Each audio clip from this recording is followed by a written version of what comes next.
Hello, Earthlings. So this past Saturday, I was in a chess tournament up in London, and I played in the open section, which is the hardest section to always play in, because I mean you're playing against higher rated players. I think the top rated player in my division was 2400. He was an international master, and all of my opponents were much higher rated than me. I wanted to showcase my second round game because my opponent made some brilliant moves and played some beautiful chess, and I was just in awe. Um, and I think it's very important to analyze your losses, and that's how we learn, right? Look at your mistakes and learn from them. Um, and so my opponent opens with e4, and I play c6. And I'm pretty comfortable playing the Caro-Kann. I've been playing it for years. And we get d4, and then we get d5. Now, from here, we can get the exchange variation, which can lead to a pretty drawish endgame. We can get out of that, we can get the Panov variation. From here, we can get knight c3, and then takes, bishop f5, knight swivels back, um, bishop g6, bishop d3, bishop takes to d3, queen takes d3, and that's essentially the main line. Or we can get knight c3, um, d takes e, um, and then knight takes, and then we can get the Tarka Tower variation, and knight takes, e takes, and then this you go for this pawn cube. You end up getting these four pawns on these squares, and you try and just march them slowly up the board. Um, I don't really fare well in that variation. I don't have really good statistics with it. I tend to enjoy more games that have closed centers instead of open centers, a little bit more positional, quiet improving moves, opposed to these wild sacrifices and these complex tactical games where you need to calculate, 10, 12 moves out. And this kind of turned into something like that. So we do end up getting knight c3. So I assumed we were going to go into a main line. And my opponent plays something that I'm just not used to seeing. I mean, I've drilled the Caro-Kann and I've studied books on this opening, and I've never seen bishop c4. Now, I'm not going to underestimate my opponent here just because this might be dubious. Even the computer says it's a mistake. And a lot of times, at these skill levels, we all kind of know that our opponents are going to be booked up. So it's a lot of times people try and play a sideline to get your opponent out of theory. So they're thinking on their own. They're not going off of opening prep. So I spent about 5 or 6 minutes here calculating bishop takes f7 check, and if there was any possible follow-ups. My opponent does not have queen f3 check. Knight is not developed yet, so um, there's no sense in sacrificing a piece if you don't have anybody else coming to the party. It's an empty threat.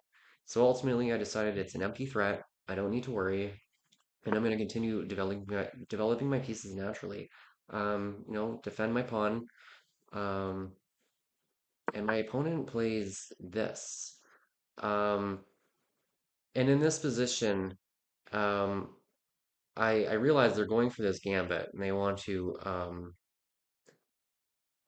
accelerate their development. They want to have an open line on the F file, staring at F7, and the computer again says it's an inaccuracy, and I'm running depth 18 here. Um, let's change that. Am I running a top depth? Uh, yeah, depth 20. Um, so I ended up playing knight f6, just again defend my pawn, develop my pieces. My priority is playing e6, get my bishop out, castle, and then I can kind of just go for a walk and breathe a little bit, and I've survived the opening without making any blunders. my opponent plays another interesting move. I'd never seen bishop e3. A lot of the times you want your bishop on this diagonal, or pinning the knight to the queen if I move e6. Um, it's I don't know. I knew it wasn't good, but the problem is I just didn't know how to exploit the bad move. Um, which I don't think it's necessarily a bad move, but I don't know. There's just better. So I just, let's collect pawn. I release the tension. Knight recaptures, of course, and then I get my e6 in. And this just takes the power out of this bishop. There's no longer bishop f7 um, issues, and I can complete my development and take a little respite. I ultimately decided to play bishop d6 here instead of bishop e7 just because it's more of an active square. My bishop is looking at h2. I'm dreaming of ideas of playing queen c7, build a battery. Maybe I can win a pawn if this knight becomes loose. Um, so my opponent jumps in with knight g5, and I was not expecting this. This is not something I calculated. Um, Now, I think the computer wanted me to play this right away, with the idea that this piece is hanging, and if I can put a knight on this square, I'm also hitting the rook and the queen. Queen's gonna move, I'm gonna win the exchange. Not only that, but now I have two pieces looking at h2, and that comes with check. Um, I was also looking at bishop sack on h2 right away, sacrifice the bishop. If the king takes, then I have this check right here. King retreats, I pick up the free bishop, and now I'm also forking these two major pieces, and this is just completely crushing. So I got super excited, like I'm salivating. I'm like, I'm gonna fucking win this game. Um, but no, that does not happen. I went for this line, and it seems like throughout the whole tournament, I played like second or third best moves when I did play the best moves, not always the first. And I think I really started to second guess my own intuition, and I stopped playing the position on the board, and I started playing the rating and my opponent. And that's not something that we should be doing. You have to play the position in front of you, and all of the external factors are irrelevant. But I got in my own head. You know what? Not on much sleep, playing against higher rated people. I'm assuming that they're making all of the best moves and I'm getting outplayed. Um, I should have had more confidence in my abilities.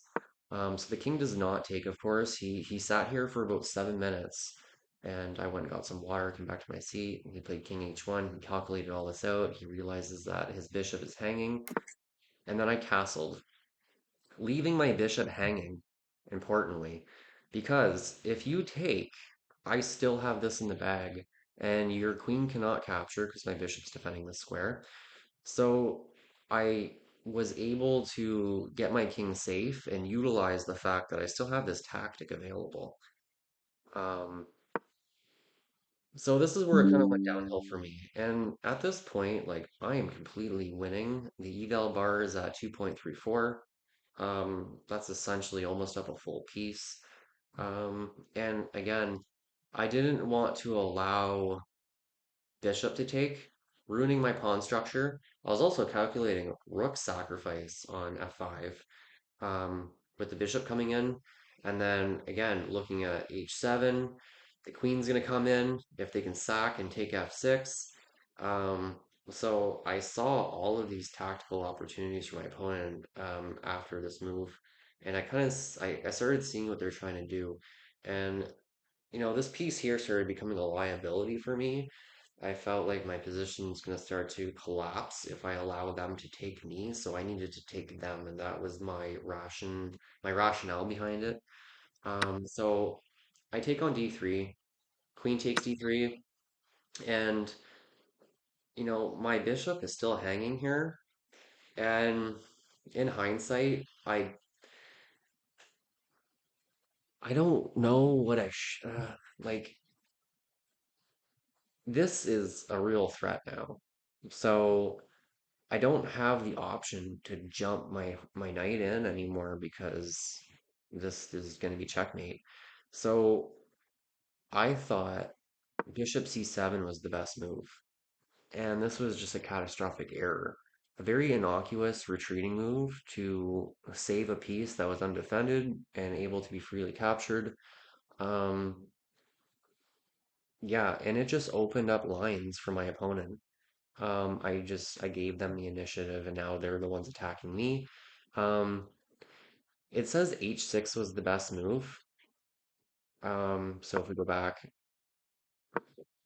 h6 is the best move. Yes, you're attacking me, but now I'm also attacking you. So sometimes, um, if your pieces are being threatened, you don't always have to retreat. Sometimes you can attack a piece of equal value. So takes, but also they're gonna take. So they're gonna win a pawn back out of this. They're also pinning my knight to my queen. There's gonna be some sacrificial ideas here. This queen's going to be coming over to h3, and I'm just going to get my cheeks clapped along the h file. Um, so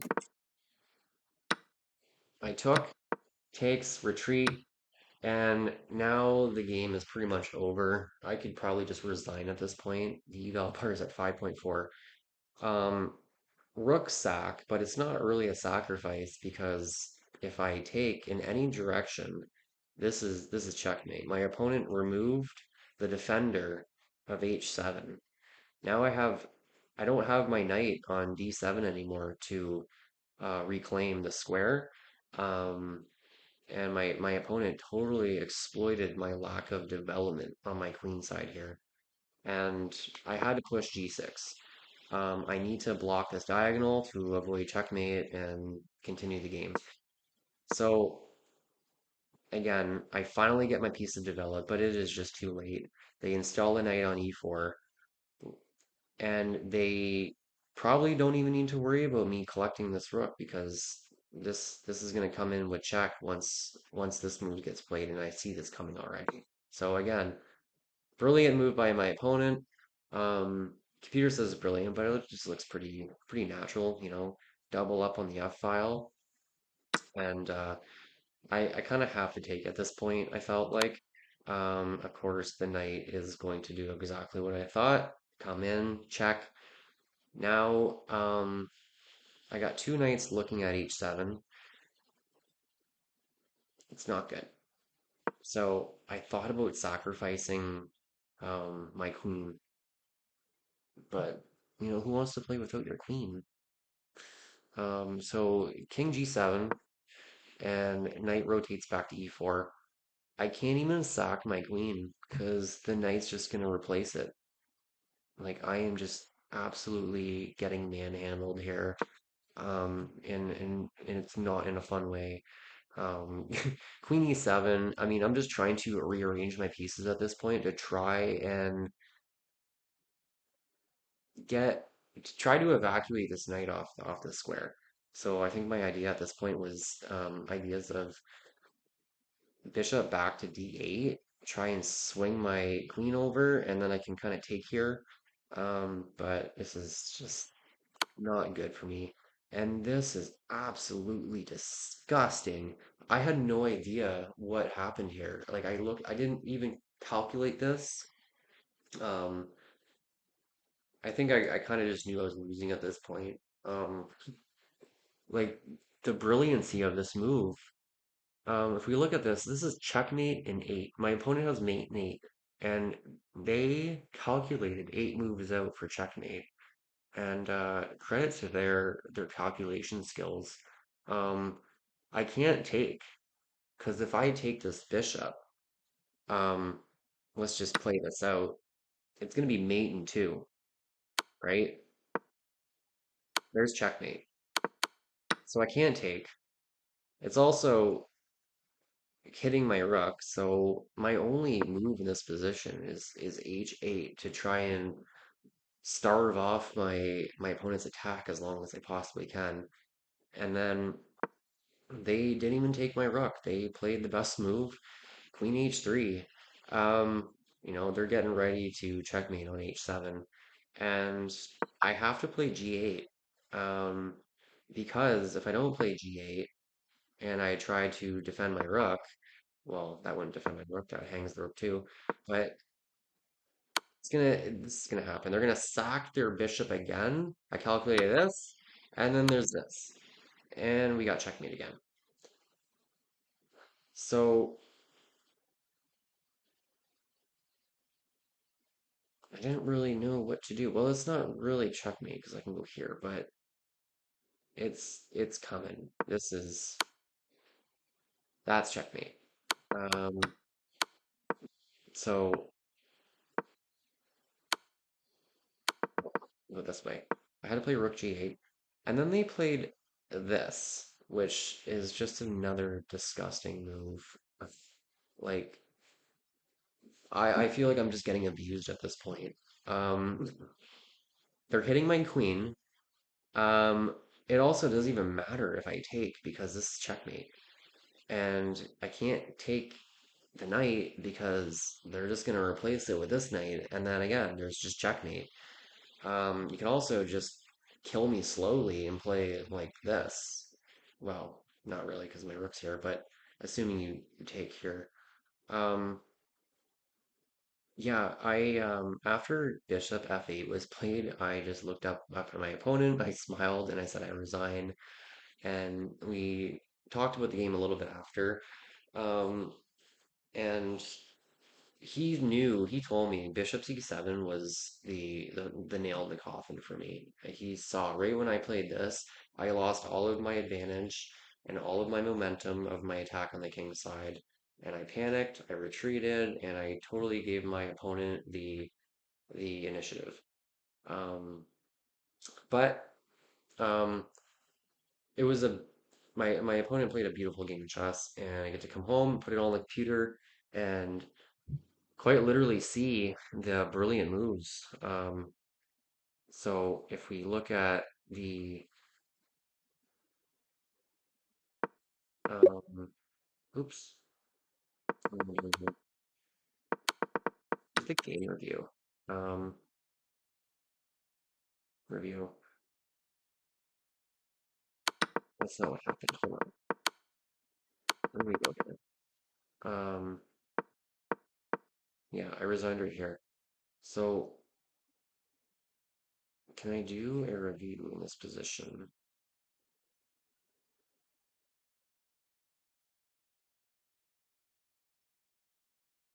Um,